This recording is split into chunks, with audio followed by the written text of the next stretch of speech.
Good morning, and thank you all for taking time out of your busy week to attend this forum. We're all excited to introduce our newest product, Tempo. I'm Kyle Highfield, a logistics and data analyst with TFD Group. I'll be talking briefly about what makes Tempo, our time-based inventory optimization tool, new and unique to the world of spares optimization. Following that, I'll walk you through a brief demo of a few of Tempo's features via a question and answer session with our staff. The last part of the forum will be live to answer any questions from you. The first question to answer is, what motivated us to create Tempo? TFD Group already has vMetric for steady-state spares optimization, and there haven't been any significant changes to the mathematics of the varimetric theory. The fact is that a steady-state model in the 21st century, in a world of uncertain budgets and constant changes to technology, just isn't good enough anymore. More and more customers, including some of you here today, have been asking for a spares model that moves beyond the static, nothing ever changes mindset of yesterday. It's not enough to create a model based on today's data and expect it to work for the next 20 years. It's not enough for us to expect you to go through the manual process of creating models from scratch every year, or even more frequently, to produce new spares requirements anytime a change occurs. We knew we could do better, and with Tempo, we have. Some of the changes Tempo can handle include price and reliability changes, fleet buildup and rundown, and obsolescence, changes that were awkward, unwieldy, and in some cases impossible to implement in a steady-state model. We understand that your goals will shift over time. As a system is fielded, you may have a requirement for 80% operational availability on 10 systems this year, and 90% availability in 2 years, but on a total of 30 systems as your fleet builds up. With Tempo, you can create a single scenario that takes these changing goals and changing operations into account, right when they are expected to happen. Tempo will automatically factor in procurement lead time, as well as mean technological life, when calculating the true bang for your buck on a part purchase. Instead of generating reports based on the assumption that you have an infinite amount of time to procure a part that takes a year to arrive, Tempo will provide initial spares recommendations for parts that benefit you quickly and will be useful for the longest time span. With Tempo's new dynamic data analysis tool, analysts are no longer bound to choosing between the reports we provide and the potentially arduous process of altering them in Excel. Starting from scratch, or from one of the dozens of templates we have created, you can now alter your data on the fly with simple drag-and-drop functionality and instantly see how your data looks. You can also save those custom reports for use in all future models. You can also customize Tempo's run periods for a greater degree of detail early in the life cycle. Want to buy spares each quarter as you ramp up your fleet for the first 2 years? No problem. Want to see how Tempo's spares recommendations differ each 6 months so you can plan out your budget more effectively? That's easy too. In this day and age, changes of all kinds come faster than a steady-state model can handle. Every 6 months, it seems as though there is a newer, cheaper, more reliable version of just about everything on the market. Before Tempo, the only option was to wait for those changes, enter them in, and wade through line after line of recommendations to see what changed. With Tempo, you can anticipate these changes in a variety of forms and be ready for them. If you expect a price drop in a set of parts, it can be entered in at the correct point in time, and a single scenario will provide the corresponding change to your budget. If a contractor is taking facilities offline and will need twice the time to provide replacement parts, that can be modeled too. Even entire system upgrades where whole sets of assemblies may go obsolete and be replaced with the latest, greatest version can be planned for with Tempo. Tempo is the first spares optimization model to take the time value of money into account in any way. Which provides more bang for the buck, a part available tomorrow or a part available 6 months from now? A part that can be used for 20 years, or one that will be replaced in 3. Being able to answer questions like these, combined with all the other functionality we've discussed, makes tempo the first real spares advancement in decades. In summary, tempo is superior to steady-state models in a number of ways. Tempo can explicitly handle predictable and foreseeable changes to your scenario, changes that no software has ever been able to natively account for until now.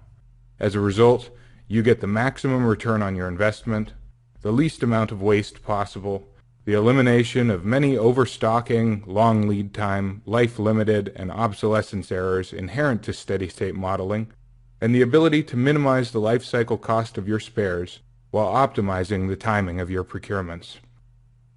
Rather than continue to talk about tempo, though, let's move into the demo and show you exactly what we mean.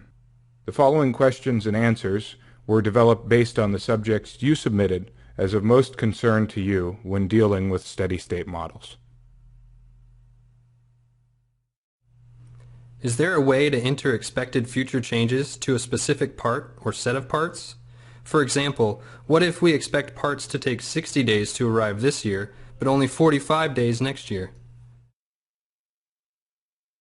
Analysts can do this via the data change groups found in the Parts Manager. For any part or set of parts, an analyst can enter future changes not only to the procurement lead time, but to the item price and the reliability via mean replacement rate per million hours or mean time between failures. The power supply group is on the screen now, which we expect to get cheaper and more reliable over time. Each of these part characteristics gets its own tab, but in the Overview tab, all of the entered changes are visible chronologically. A year from now, the MR6 for each of the 3 parts is reduced to 80% of the original. 4 years from now, each of the parts is expected to cost 70% of the original price. We've also included a graph feature where an analyst can visualize the changes over time for a group. How does tempo handle obsolete parts? Rather than focus solely on obsolescence, tempo can account for any number of reasons a part either isn't used anymore or provides less bang for the buck at some point in time. In the Parts Manager is the Tech Life Group tab. Each group can consist of 1 or more parts. Each Tech Life group gets assigned a mean technological life in years and a born-on date. On its own, this allows tempo to know if parts lose their value over time. All else being equal, it would make more sense to purchase a part that is useful for the next 10 years than a part that can't be used 6 months from now. Combined with data change groups or changes to the system structure, you can easily model periodic replacements, obsolescence, and system upgrades. I noticed a Procurement's Due In tab that wasn't in vMetric. What is that for? In long-term steady-state models, you could either consider initial stock or no stock at all when setting them up. Analysts were stuck having to decide whether to include orders that hadn't arrived yet, how to include them, and how to interpret the results. With Procurements Due In, any order arriving at any time during the life cycle of the systems can be entered. Not only will tempo account for those orders at the right time, but a quick glance at the reports can tell the analyst if they are buying too much or too little stock at that point in time, and adjust accordingly. How have you dealt with things like fleet buildup and rundown? If we look at the Scenario Manager, you will notice the addition of Program Initial Date and Lifecycle columns. Rather than creating new scenarios every time something changes, analysts can evolve their scenario throughout the life cycle of a program. Looking at the baseline scenario, which is in effect on either the program initial date or today if you leave that blank, we see a very similar layout to vMetric. Operating and support sites, material types, parts at units data, systems at units data, and so on.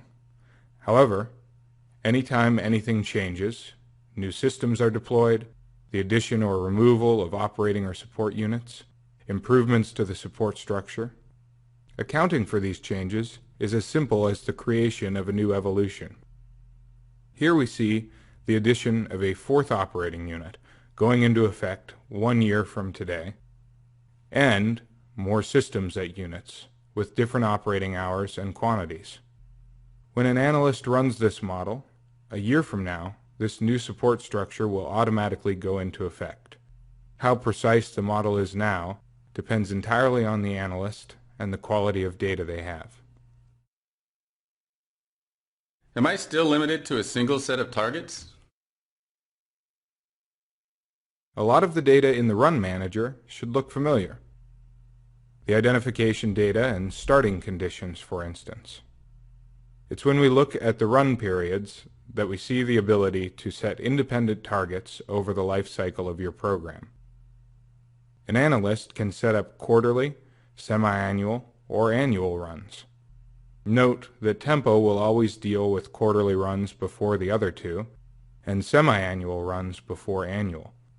The analyst can look at the entire life cycle, or just the first few years, whatever is necessary for the run. Once the periods are set up, a set of targets can be created for each run period. Any settings in a single period will automatically populate non-user-defined fields in future runs. Any user-defined fields will show up in bold and remain unchanged. This functionality allows the user to establish independent targets throughout the life cycle. How have the reports changed with all of these new capabilities? We retained all of the reports familiar to users from vMetric. Now, of course, an analyst can select a specific run or all runs to display a report from. In addition to those static reports, though, we added dynamic data analysis. Seeded with dozens of report templates, analysts can create their own reports from ours or start from scratch. Data can be manipulated nearly instantaneously using drag-and-drop functionality to craft reports that target the information important to a specific project and display the information exactly how the analyst wants. Let's look at the final values by period summary, for example. Let's say I don't really care about the period or the run, just the dates. Removing those two attributes from the columns immediately removes them. Don't want to consider cannibalization or lateral resupply? Gone. And what was my operational availability goal in each period? Beyond tables, dynamic data analysis can quickly create graphs and charts that illustrate large quantities of data. For instance, this cost drivers graph plots out not only the expected back orders versus cost for every part in the model, it separates them by material type, the multiple colors, and the stock cost, the various sizes. This concludes the recorded portion of the forum. At this point, I'd like to open up the floor to any questions from the audience.